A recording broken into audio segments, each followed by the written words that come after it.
Vamos lá, meus irmãos, vamos lá. Continuando aqui, nossa quarta aula de hermenêutica 1 e 2, é o segundo bloco. Nossas aulas estão sendo gravadas.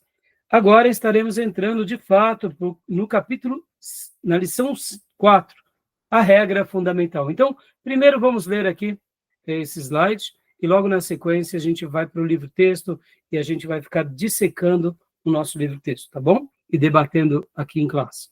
Então, minha irmã Beatriz, por gentileza, leia para nós as 5 regras da hermenêutica, e começando pela regra áurea. A Bíblia é o seu próprio intérprete. Se não quisermos incorrer em erros e atrair sobre nós a maldição que a própria Escritura pronuncia contra os falsificadores da palavra. Dissemos, regra das regras, porque desta, que é fundamental, se desprendem outras várias, que, como veremos, dela nascem naturalmente. Joia. Então, regra áurea, né? A regra principal, a regra de ouro, qual é? A Bíblia é seu próprio intérprete. Quem já tinha ouvido essa frase alguma vez? Joia. Talvez os irmãos podem ter ouvido uma frase parecida, como essa, que está até no livro-texto. A Escritura explicada pela própria Escritura. A Escritura explicada pela Escritura.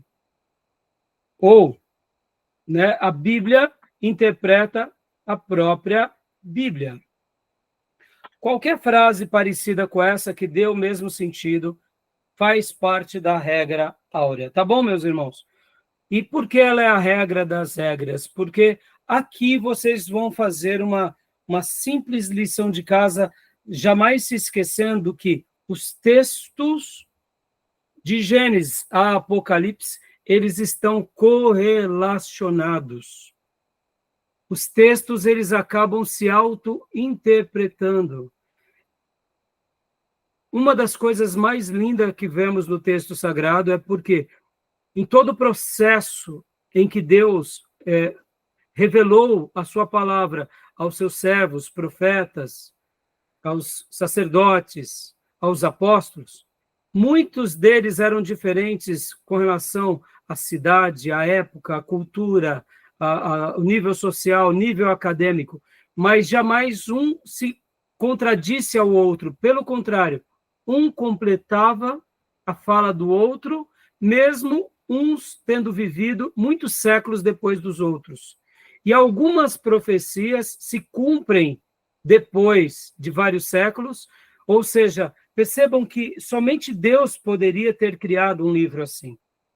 Um livro, como vocês já sabem, que foi escrito por volta de 1.500 anos, com mais de 40 autores. Ou seja, como alguém já disse, o Tomé, inclusive, né, Tomé?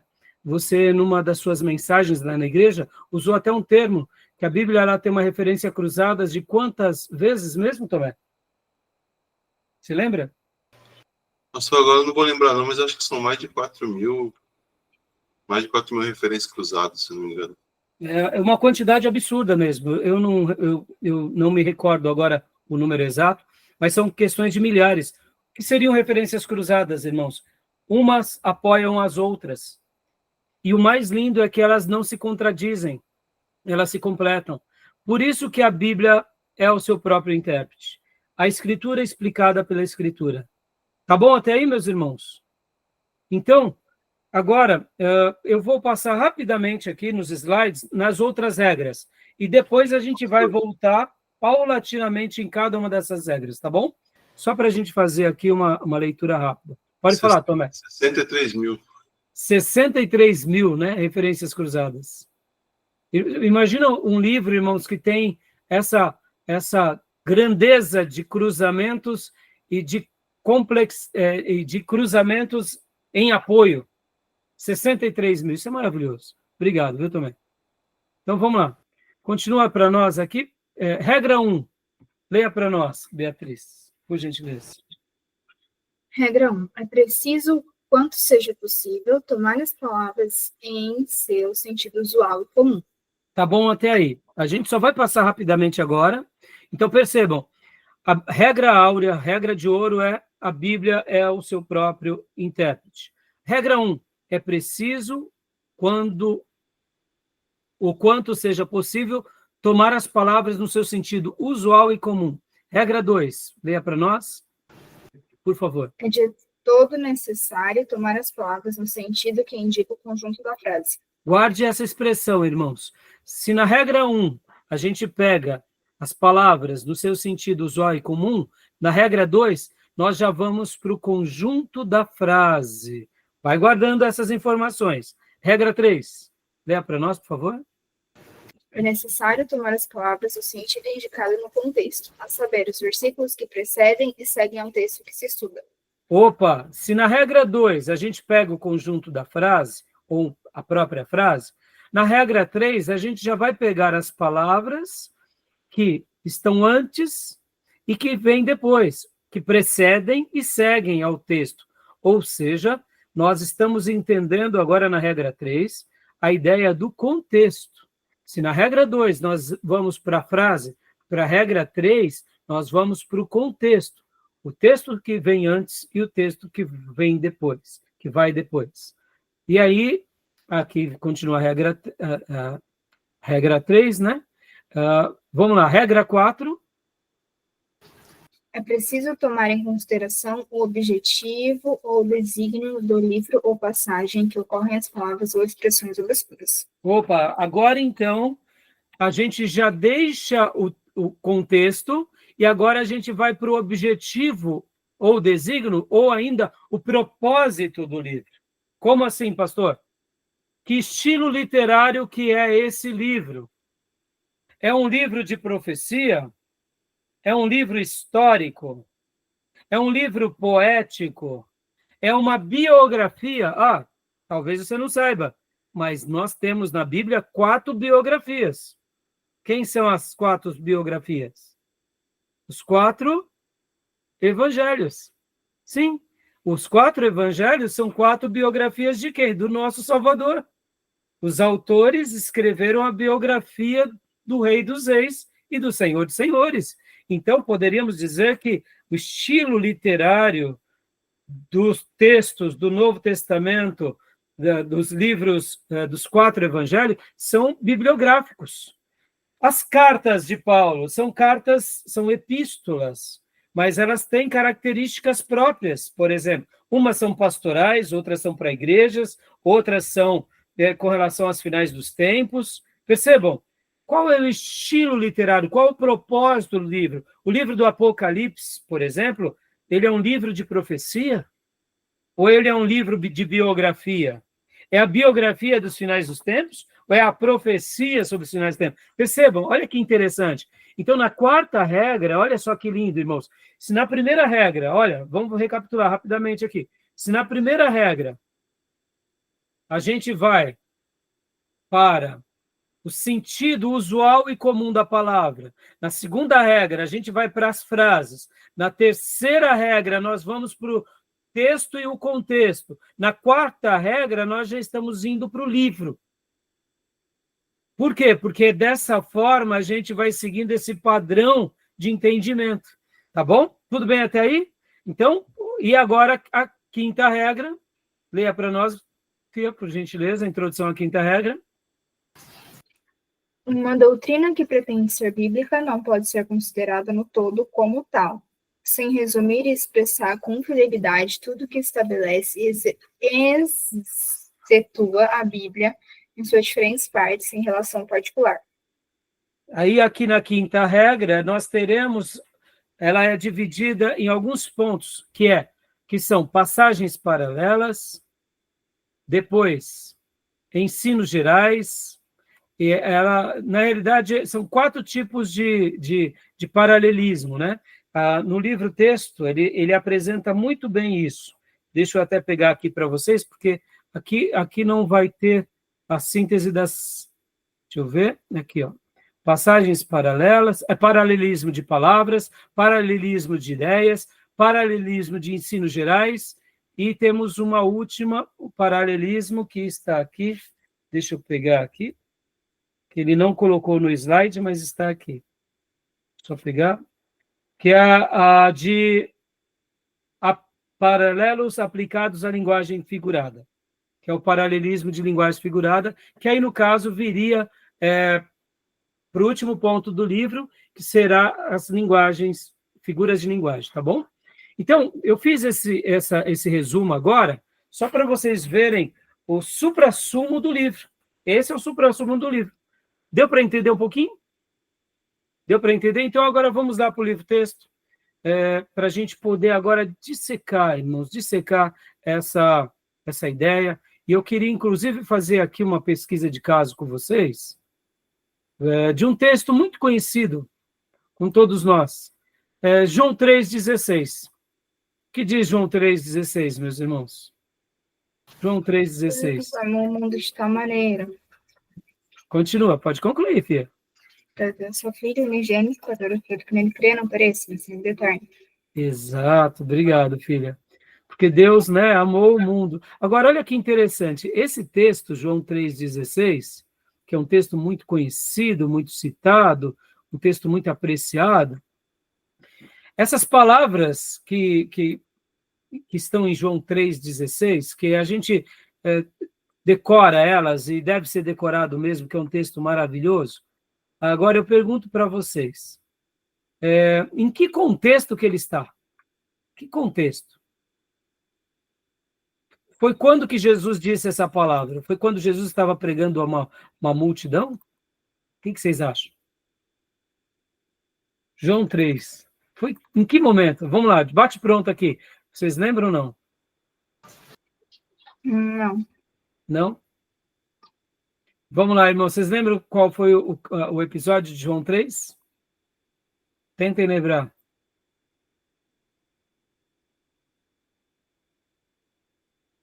Mas não foi Jesus que disse, foi João, não foi? Então, né? Mas eu digo assim, não, tudo bem, mas eu estou dizendo o contexto de João 3. Qual era o contexto de João 3? Pastor, é quando ele está falando com Nicodemos, que o Exato. homem deve nascer de novo, né? Isso, exatamente.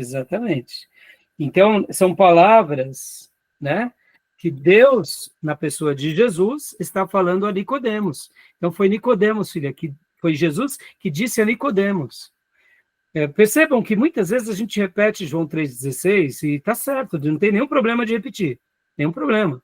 João 3 é maravilhoso, é um capítulo lindo da Bíblia, capítulo lindo.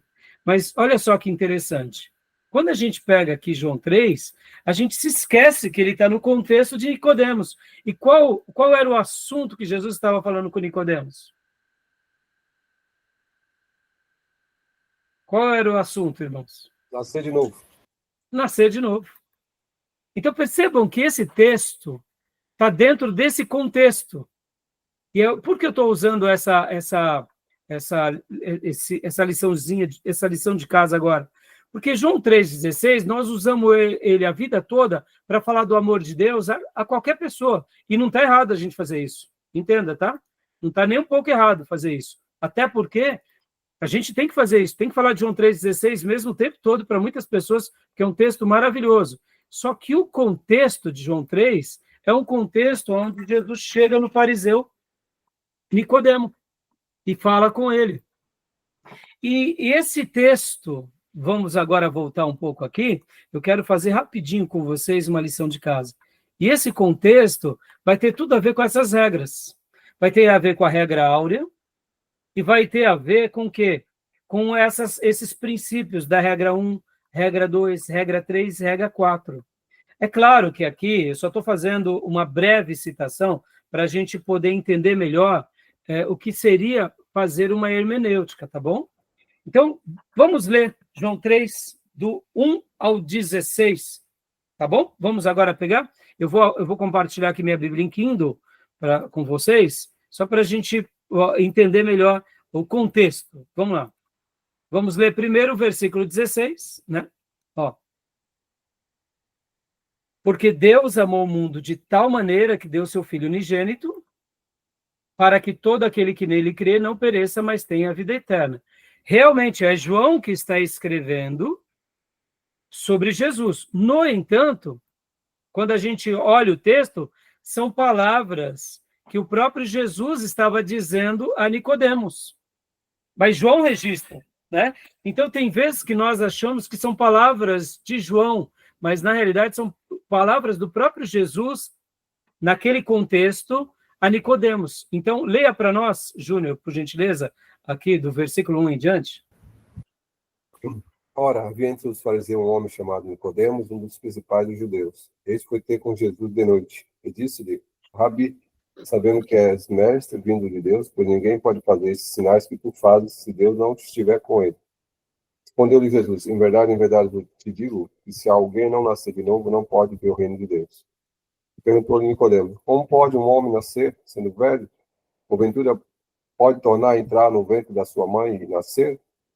Jesus respondeu: em verdade, te digo que se alguém não nascer da água e do Espírito, não pode entrar no reino de Deus. O que é nascido da carne é carne, o que é nascido do Espírito é Espírito. Não te admires de eu te haver dito: necessário vos é nascer de novo. O vento sopra onde quer, ouves a sua voz, mas não sabe de onde vem, nem para onde vai. Assim é todo aquele que é nascido do Espírito. Perguntou-lhe Nicodemos: como pode ser isso? Respondeu-lhe Jesus: tu és mestre em Israel e não entendes essas coisas? Em verdade, te digo que nós dizemos o que sabemos e testemunhamos o que temos visto, e não aceitais o nosso testemunho. Se vos falei de coisas terrestres e não credes, como crereis se vos falar das celestiais? Ora, ninguém subiu ao céu, senão o que desceu, o Filho do Homem. E como Moisés levantou a serpente no deserto, assim importa que o Filho do Homem seja levantado, para que todo aquele que nele crê tenha a vida eterna. Porque Deus amou o mundo de tal maneira que deu o seu Filho unigênito, para que todo aquele que nele crê não pereça, mas tenha a vida eterna.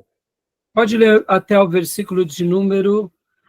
pode ler até o versículo de número 20, Júnior. Porque Deus enviou seu Filho ao mundo, não para que julgasse o mundo, mas para que o mundo fosse salvo por ele. Quem crê nele não é julgado, mas quem não crê já está julgado, porquanto não crê no nome do unigênito Filho de Deus. O julgamento é este: a luz veio ao mundo e os homens amaram antes as trevas que a luz, porque as suas obras eram más. Porque todo aquele que faz o mal aborrece a luz e não vem para a luz, para que as suas obras não sejam reprovadas. É aqui? Agora lê o 21 e o 22. Mas quem pratica a verdade vem para a luz, a fim de que seja manifesto que as suas obras são feitas em Deus. Depois disso, foi Jesus com seus discípulos para a terra da Judéia, onde se demorou com eles e batizava. Nós entendemos, pela leitura do texto, que o diálogo de Jesus com Nicodemos se dá do versículo 1 até aqui o versículo de número 21. Então, é normal que quando a gente faz a citação do texto, principalmente o versículo 16, ele é um texto tão lindo, tão belo, que alguém já disse que João 3,16 é o coração da Bíblia. Ele se resume em toda a Bíblia.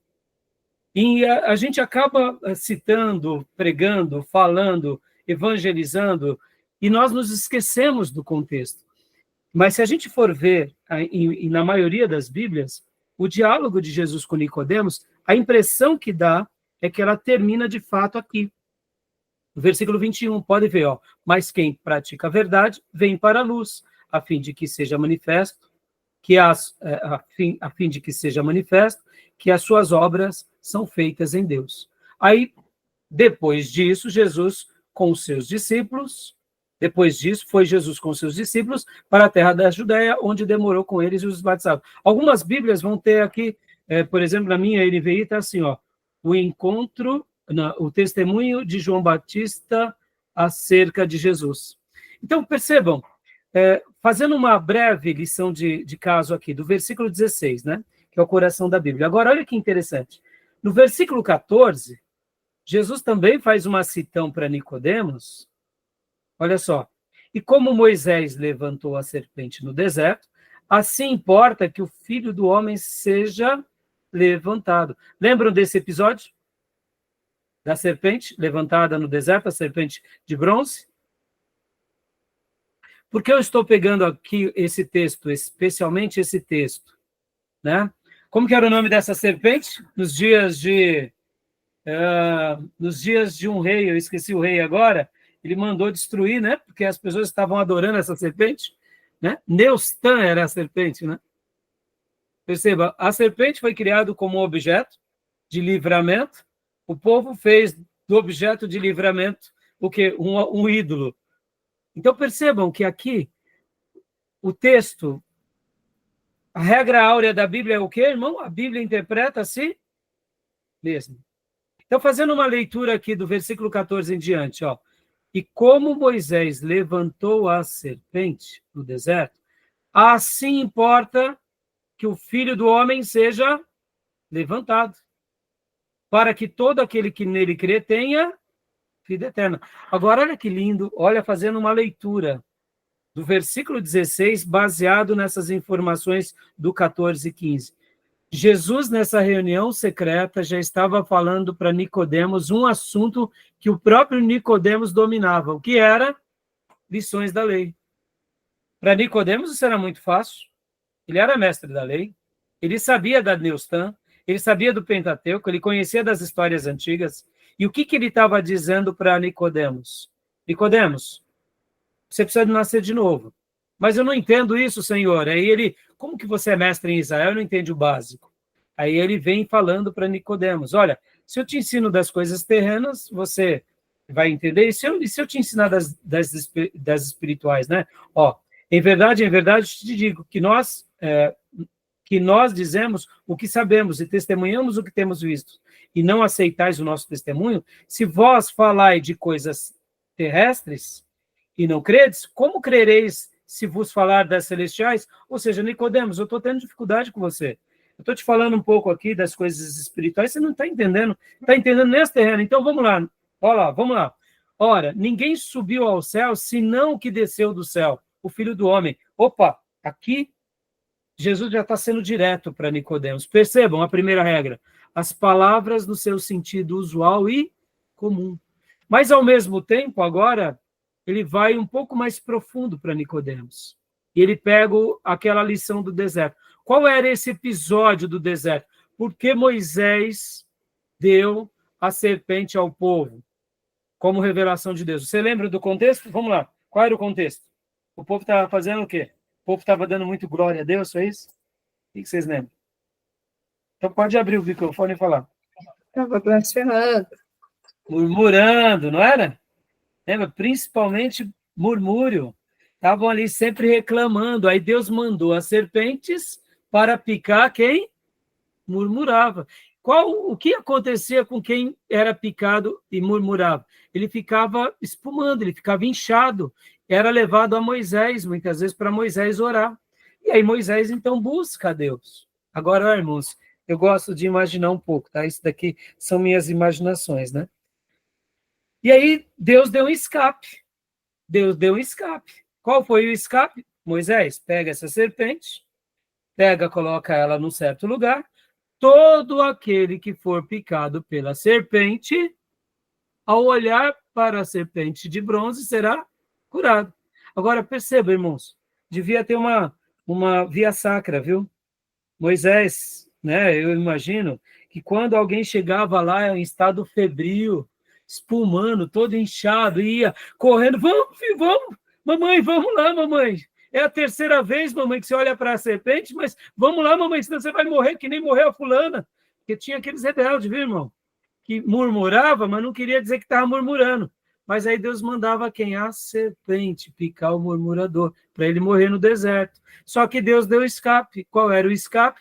Ter que ir lá se humilhar não para a serpente, propriamente dito, mas tinha que ter esse ato de fé, de que sabendo que ao olhar a serpente, aquilo representava algo futuro. E pode ver que agora Jesus vem e disseca para quem? Para Nicodemos, dizendo, não houve isso lá no passado? Agora, presta atenção, olha só, no versículo 15. Assim, no final do 14, assim importa que o Filho do Homem seja levantado, para que todo aquele que nele crê tenha vida eterna. Olha como esse texto fica lindo, na perspectiva de um mestre da lei. Ele estava entendendo aqui, e Jesus estava já dizendo para ele, olha, eu serei levantado, porque eu vim do céu. Então, agora eu estou te dando aqui, Nicodemos, lições espirituais, tá? Você não está entendendo direito as espirituais, mas eu vou continuar. Nicodemos, assim como Moisés colocou uma serpente para salvar o povo, eu serei levantado. E todo aquele que realmente crê vai ter a vida eterna. E aí ele conclui, porque Deus amou o mundo de tal maneira que deu seu Filho unigênito. Olha, fica linda, não fica, irmão, a compreensão? Para que todo aquele que nele crê não pereça, mas tenha a vida eterna. Porque Deus enviou o seu Filho ao mundo, não para que julgasse o mundo, mas para que o mundo fosse salvo por ele. Quem crê nele não é julgado, mas quem não crê já está julgado, porque não crê no Filho, no nome do unigênito Filho de Deus. Agora, vamos voltar a essa ideia aqui da serpente. Perceba, a serpente lá no deserto, naqueles 40 anos, dava vida, entre aspas, para aquele que fosse vê-la. Mas a pessoa não deixava de ir lá, né, toda inchadinha, todo estado febril. Eu fico imaginando Moisés, Arão e Ur sentado ali perto da tenda, vendo a haste e vendo, né, falar, a Dona Maria mais uma vez aqui, né? Era já a 5ª vez. Mas tudo bem, a misericórdia, a graça. Ó, o seu Jacó, é a 6ª vez que ele vem aqui nessa semana, né? Olhar para a serpente. O que ele estava fazendo? O que era essa serpente? Irmão? Era a denúncia da murmuração do povo. Morria, era o pecado, né? Isso, mas só que, perceba, Júnior, antes de morrer, Deus deixou esse escape. Ela Mas prefigurava. A Hã? serpente prefigurava Cristo na cruz. Exatamente. Ela era um símbolo de uma misericórdia. Não que a serpente tinha isso, mas ela era um símbolo. Né? Ela prefigurava o Cristo. Como Exatamente. Era um ato de fé. Então, perceba que a pessoa só morria na murmuração quando ela tivesse um coração muito incrédulo, concorda? Eu estou cansado desse maná, eu estou cansado desse Moisés, eu estou cansado desse Arão, já estou cansado de ver essa serpente, não vou mais não. Aí, já era. A vida dele era ceifada. Concorda, irmãos? Perceba que aqui o texto está dizendo que é a mesma coisa. O Filho de Deus foi levantado no madeiro. Só vai para o inferno quem o quê? Quem despreza. Porque Deus não veio para julgar, Deus veio para salvar. Então, percebam agora aqui, fazendo uma breve pesquisa de caso. Aqui a gente consegue enxergar várias regras aqui nesse texto. Quando a gente lê o texto de João 3,16, vamos aqui mais uma vez tentar ler João 3,16. Vamos tentar ler ele de uma forma... quando a gente lê o versículo 16, apenas o versículo 16, parece que ele é um texto isolado. Mas quando a gente lê o 16, no contexto do capítulo 3, no contexto de Nicodemos, percebam as riquezas que estão embutidas aqui. Então, eu fiz questão de fazer essa liçãozinha de caso aqui com vocês apenas, agora, para a gente mostrar que um texto que é tão conhecido como 3,16, ele pode ser muito bem compreendido para todos nós de uma forma muito mais linda, quando a gente compreende o quê? Quando a gente compreende que ele não é um texto isolado. Esse texto aqui que a gente tem na nossa prática como um texto isolado, ele está num contexto muito mais maravilhoso. E ele se torna muito mais maravilhoso quando ainda a gente entende que Jesus estava falando com um fariseu, que esse fariseu conhecia o Velho Testamento, que tem uma passagem no Velho Testamento que demonstra tudo isso que a gente acaba de falar. Ou seja, perceba que riqueza. Ou seja, esses textos cruzados a gente só consegue fazer porque a gente está respeitando o que a gente vai estudar agora, que é a primeira, que é a regra áurea. A Bíblia é a sua própria intérprete. Olha só, vamos usar mais uma figura de linguagem aqui. Porque naqueles dias em que, de fato, o povo de Deus começou a adorar a serpente, a ideia já tinha sido mudada. Deus nunca disse para adorar a serpente. Deus disse apenas para a gente olhar a serpente. Olhe a serpente, não adore a serpente. Então, por que o povo de Deus começou a adorar a serpente? Vamos lá, por quê? É bem simples. Será que eles fizeram uma interpretação errada do texto? Num contexto errado? O que vocês acham? Estão entendendo? Quando a gente vê que o próprio povo, que foi agraciado no passado com uma serpente, como um escape, mas agora fez daquele escape um objeto de adoração, aquilo virou idolatria. Isso aí é um vício do Egito, né? Já vinha com aqueles vícios do Egito. Até o bezerro de ouro eles fizeram. E Moisés estava lá. Exatamente. E não só do Egito, mas dos próprios cananeus também, né, Júlio? Sim, sim. Né? E vou além. Como a gente ensina em teologia sistemática, a idolatria ela é inflacionária, irmãos. Se você idolatra um ídolo, você não para nele. Você vai para o segundo, você vai para o terceiro, você vai para o quarto, porque o ídolo ele é inflacionário, ele quer mais. É por isso que a gente não pode ter ídolo nenhum. A nossa adoração ela é exclusiva a Deus. Mas perceba que, como eu perguntei há pouco, por causa de uma interpretação errada, o povo de Deus pegou aquele objeto, que era a lembrança de um milagre, e fez agora um poste ídolo. Por isso que Deus usou seu servo para destruir Neustã, porque até mesmo o nome tinha sido dado a ela naqueles dias, a serpente. Tá bom? Tudo bem? Ficou claro, irmãos? Até aí? Alguma pergunta, alguma fala? Tranquilo. Né? Uma dúvida que eu sempre fico nessa parte é porque o próprio Deus tinha falado para não ter imagens. E aí depois Deus falar para construir imagem, fica um pouco estranho, né? Fica estranho. E a gente tem que dar o direito de dúvida, Fia, para fazer uma leitura correta. Agora, vou te sanar sua dúvida. Deus dá os seus objetos do Velho Testamento. Pode ver, ó. Eu vou até antecipar algo aqui. O tabernáculo, ele era o quê? Para o povo de Deus naqueles dias do deserto. Ele representava o quê, o tabernáculo? A presença de Deus, né? Exatamente. De uma forma, vamos dizer assim, bem significativa, era a glória de Deus, e como nós, filhos de Deus, íamos a adorar a Deus e temê-lo e fazer ali as nossas alianças, os nossos votos. Ou seja, era o lugar onde a glória de Deus era manifesta. E a Arca da Aliança era o lugar principal onde Deus se revelava ao sumo sacerdote uma vez por ano, né, onde eles faziam o seu sacrifício, etc. e tal. Mas percebam que a presença de Deus era tão grande no tabernáculo que durante o dia havia uma nuvem que pairava sobre a tenda, e durante a noite era uma coluna de fogo. Ou seja, sinais sobrenaturais da presença de Deus. Agora eu te digo, Deus deu objetos para que, por meio daqueles objetos, as pessoas adorassem ao Eterno. Mas os objetos nunca foram objetos de idolatria, propriamente dito. Pode ver que na arca tinham 2 querubins, que ficavam ali, um de frente para o outro, e no meio daquele, entre os querubins, a voz de Deus falava ali ao sumo sacerdote. Então, nesse caso também, como a gente viu com a serpente, era um objeto que foi um escape por um erro cometido, já que o povo era um povo de dura serviço. No entanto, nunca foi um objeto para a adoração. Pode ver que depois Deus destrói. Olha só que interessante, Beatriz.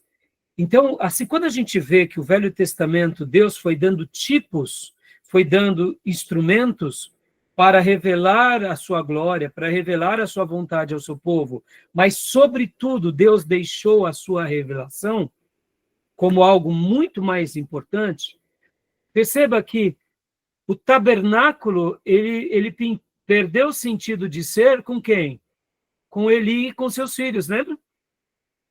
Ou seja, Deus deu uma das maiores surras ao povo de Deus, mostrando, olha, meus servos, os objetos sagrados é só para mostrar a minha glória. Mas mais do que os objetos sagrados, é a minha palavra que eu dou a vocês e a minha obediência que eu espero de cada um de vocês. Não se escondam atrás da minha palavra e muito menos atrás dos objetos sagrados. Por isso que o tabernáculo cai, a arca é tomada pelos filisteus que eram inimigos de Deus e o povo fica perdido. Então perceba, Fia, que mesmo já com o tabernáculo, Deus estava ensinando o seu povo que mais do que objetos que levam o sacrifício, objetos que representam a glória de Deus, Deus deseja com que esse povo agora me obedeça. Vamos lá. Hoje é a mesma coisa. Deus nos deu a igreja. Mas no momento em que a gente coloca Jesus para fora da igreja, a gente deixou de ser igreja verdadeira. Olha que interessante. Então vamos lá para o tabernáculo. Tá bom. Aí eles aprendem as lições com o tabernáculo. Pode ver que eles levam a arca lá para a terra dos filisteus. E colocam agora a arca onde? No templo de Dagon. Mas o próprio Deus mostrou para os 5 governantes dos filisteus que ele era Deus santo e que ninguém, nenhum Deus, nenhum ídolo poderia com eles. Tanto é que eles devolvem a arca e eles trazem de novo e trazem até sacrifícios ao Deus de Israel, por causa dos tumores e das pragas que vieram sobre eles. Perceba, Deus não precisa de ninguém para lutar por ele. Então, perceba, olha que lindo. Qual é a lição que fica ali nos livros de Samuel, né? Nos livros de Juízes? Se o meu povo perdeu a santidade, a consagração, você pode até ter objeto sagrado, você pode estar pisando na terra sagrada, não importa. O que importa é se nós estaremos obedecendo a palavra de Deus. E o próprio Deus depois faz com que a arca volte. Tem toda aquela história, depois Davi tenta levar e constrói o tabernáculo. Tem uma longa história. Depois não veio o templo? Olha que lindo, veio o templo, como uma casa de Deus. E o que acontece alguns séculos depois que o templo foi erguido?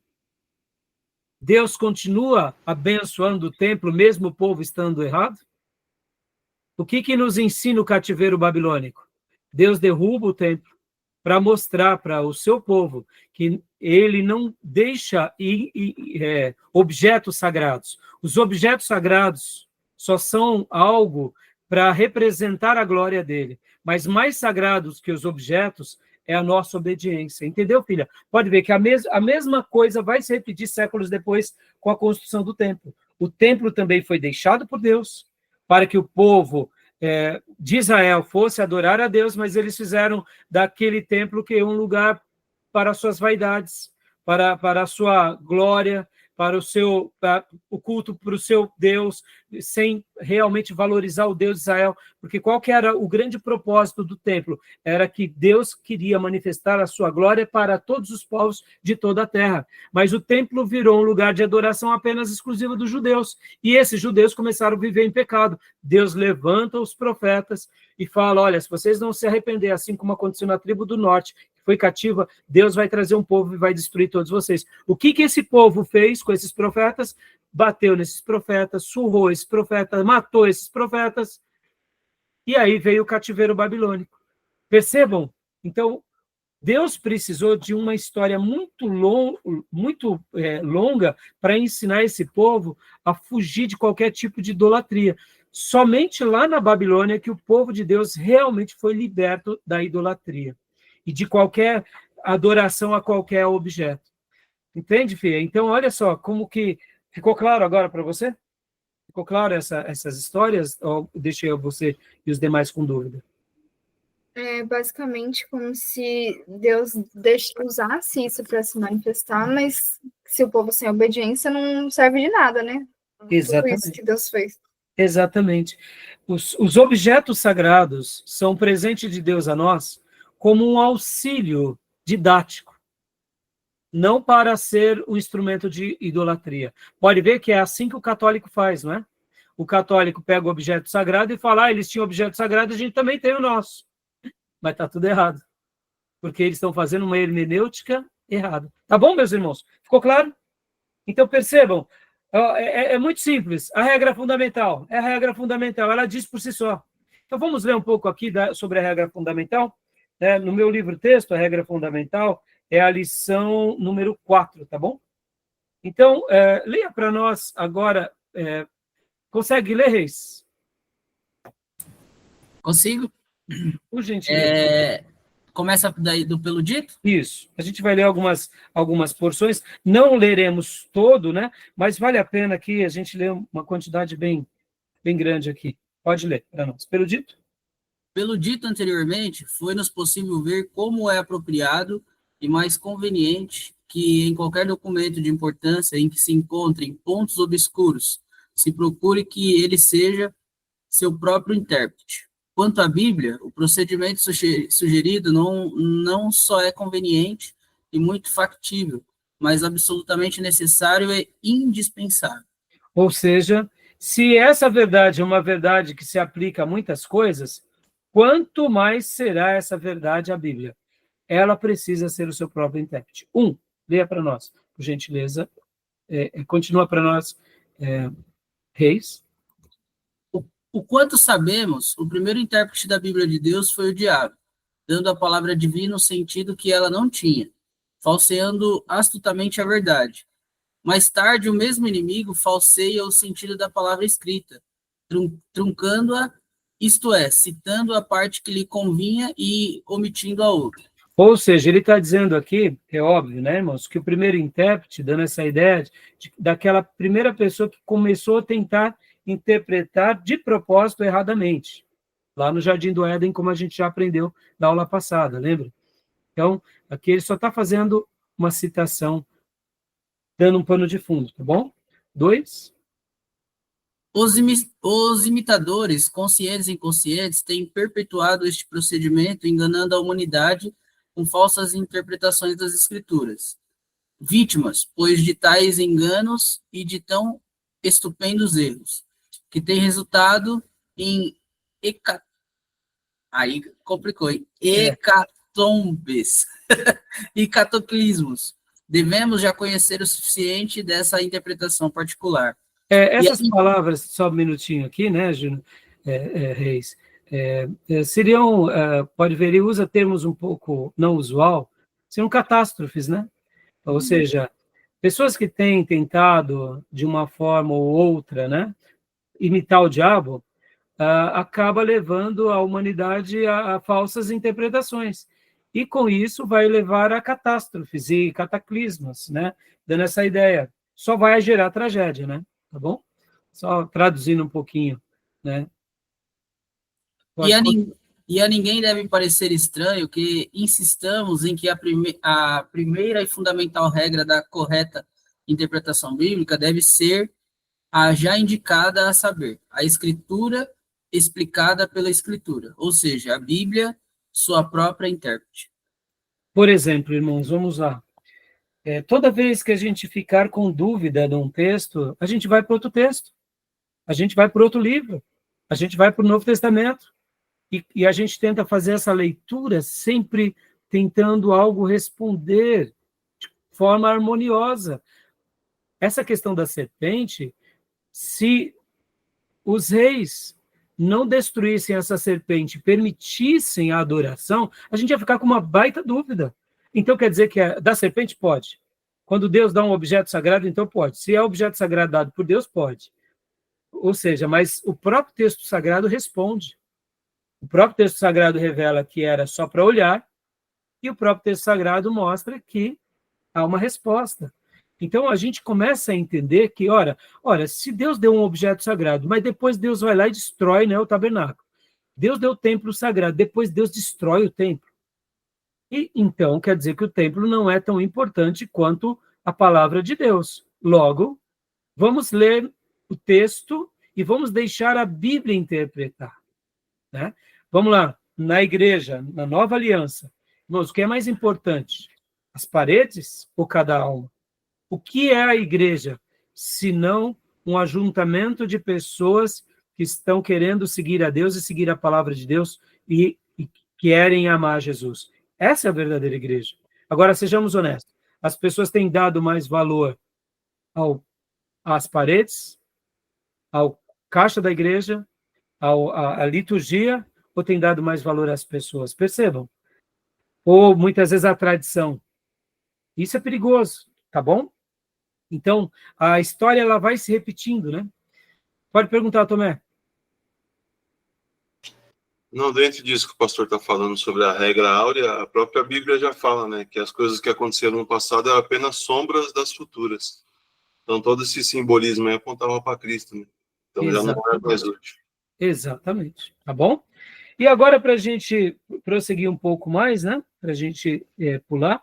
Aqui ele vai falar um pouco sobre vários acontecimentos, né? Agora vamos ler aqui. Leia para nós, Elaine, o 4 para a gente, por gentileza. O 4. Graças ao abuso apontado, ouvimos dizer que com a Bíblia se prova o que se quer.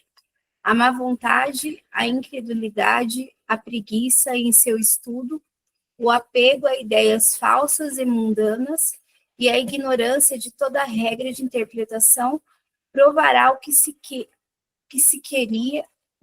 queira com a Bíblia. Dá uma Porém, pausa aqui, minha irmã, só uma pausinha. Porque aqui no capítulo anterior, ele estava falando aqui que muitas pessoas, né, ignorando ou violando esse princípio simples e racional, temos encontrado, como dissemos, aparente apoio nas Escrituras a muitos e funestos erros. Ou seja, aqui ele está falando que quando a gente, né, não segue isso, a gente vai pegar a Bíblia como um objeto, né, para justificar as nossas atrocidades. E aí ele vem aqui, fixando-se em palavras e versículos arrancados do seu conjunto e não permitindo a Escritura explicar-se a si mesma, encontra os judeus aparente apoio nela para rejeitar a Cristo. Procedendo do mesmo modo, encontra os papistas aparente apoio na Bíblia para os erros do papado e das matanças com ele relacionados, para não falar da Santa Inquisição, e ele vai citando, inclusive aqui de presidentes americanos, que também usaram a Bíblia para justificar suas tomadas de decisões políticas, né? Então é isso que ele estava dizendo, né? Graças ao abuso apontado, as pessoas acabam, né, fazendo atrocidades, né? Quando elas interpretam erradamente. Então continua para nós aqui, irmã, por gentileza, porém jamais provará a Bíblia o que os homens tão mal dispostos querem. Tampouco provará nenhum douto de verdade, nem crentes humildes, qualquer coisa com a Escritura. Pode ler o 5 para nós, por gentileza?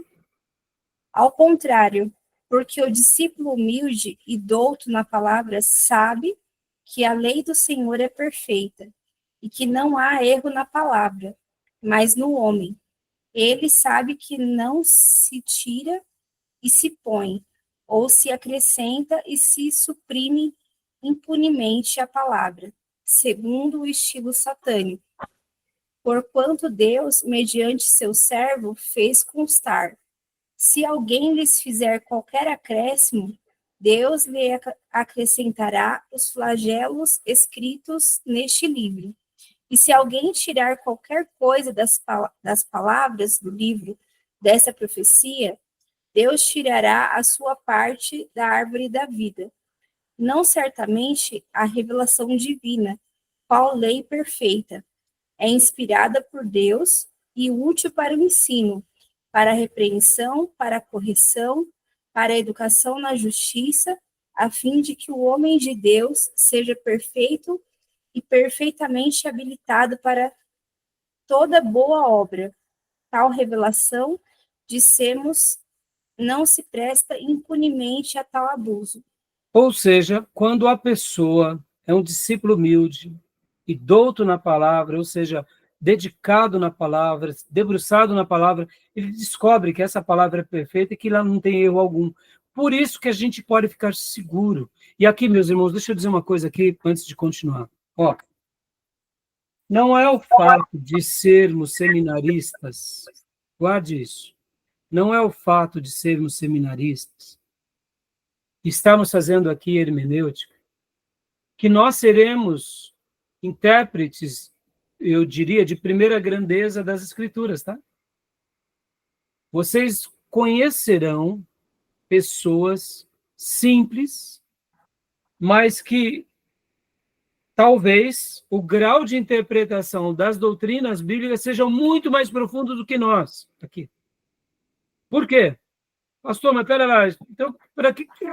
Pera lá, o senhor está me desanimando, eu estou fazendo seminário para quê? Eu estou tentando mostrar para vocês o seguinte, que esse caminho é um caminho que alguns filhos de Deus, por aprenderem a amar a Deus e a Jesus de todo o coração. E essa Bíblia, eles se mergulharam nesse livro. E essa regra áurea, para eles, é uma verdade absoluta. E diante dessas coisas, ele pratica tudo o que sabe, aprende coisas novas, vai fazendo essa regra áurea o tempo todo. Quando ele tem dúvidas, ele para, ele pesquisa, ele lê textos paralelos, ele lembra de outro texto, ele é um estudioso da Bíblia. Talvez o único livro que esse irmão ou essa irmã saiba ler muito bem é a Bíblia, mas ele lê com muito carinho, com muita dedicação, com muita atenção. Logo, quando qualquer pessoa pergunta alguma coisa para ele, ele fala: olha, meu filho, eu não sei te dizer direito aqui, não, mas eu acho que é isso. E geralmente, na maioria das vezes, a interpretação dele é correta. Por quê? Porque ele faz essa regra áurea está nele. Ele crê que a Bíblia é a palavra de Deus, ele não despreza. Quando ele não entende, ele não vira para Deus de forma mal educada, ele se coloca de joelho, quebrantado. Ou seja, toda a construção da piedade dele é uma construção que está em profunda harmonia com o que o autor está dizendo. Um doutor, uma das maiores autoridades.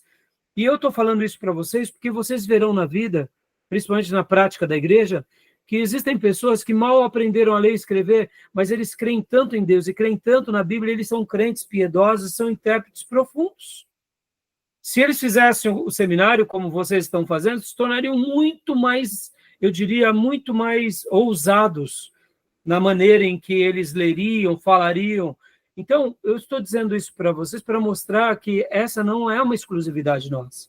O fato de estarmos aqui é preparando vocês para o quê? Para o ministério, dizendo: olha, tomem cuidado, porque é normal que um seminarista ele tenha o desejo de trabalhar na igreja. Quando não, já trabalham, já pregam.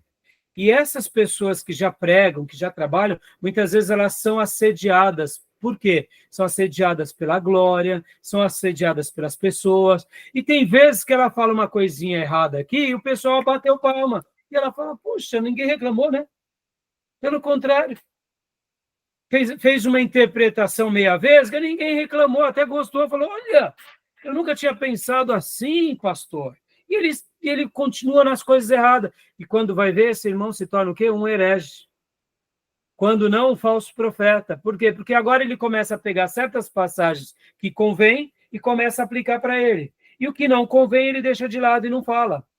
Não é assim os que são da teologia da prosperidade? Só pregam uma porção das Escrituras? Não é assim que fazem as seitas? Pegam uma parte, fala: isso daqui me importa, isso daqui não importa. Ou seja, eles podem até ter começado com uma boa intenção, mas dali eles foram se degradando. Estão entendendo, irmãos? Então, qual que é o grande propósito de estarmos aqui? O grande propósito de estarmos aqui é o seguinte, é de dizer: olha, irmãos, não sejam vaidosos. Nós não somos os únicos que lerão a Bíblia e terão uma iluminação adequada.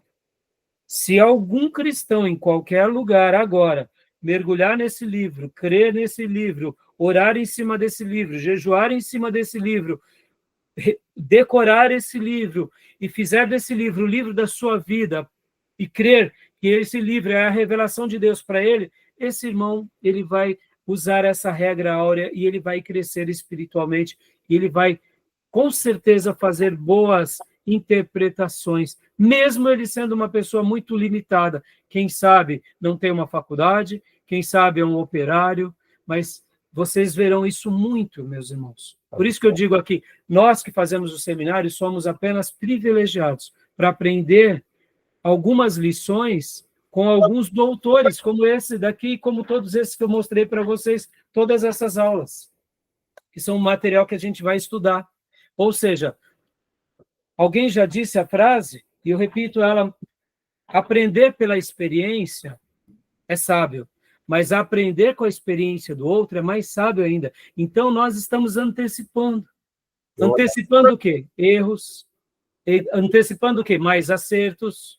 E agradecendo a Deus por esses homens que foram piedosos, que preservaram a igreja na sã doutrina. Tá bom? Pode falar, Júnior. Horário. Ah, deu horário. Obrigado, Júnior. Então, meus irmãos, vamos dar a pausa agora. Alguma pergunta, meus irmãos? Só Alguma dúvida? detalhes, né? A interpretação também, ela visa também a gente focar em doutrinas que a gente não pode jamais negociar. Tem Sim, questões aí que são banais, né? sim, Que são sim. banais. Vai ser arminianista ou não sei o quê. Tanto faz.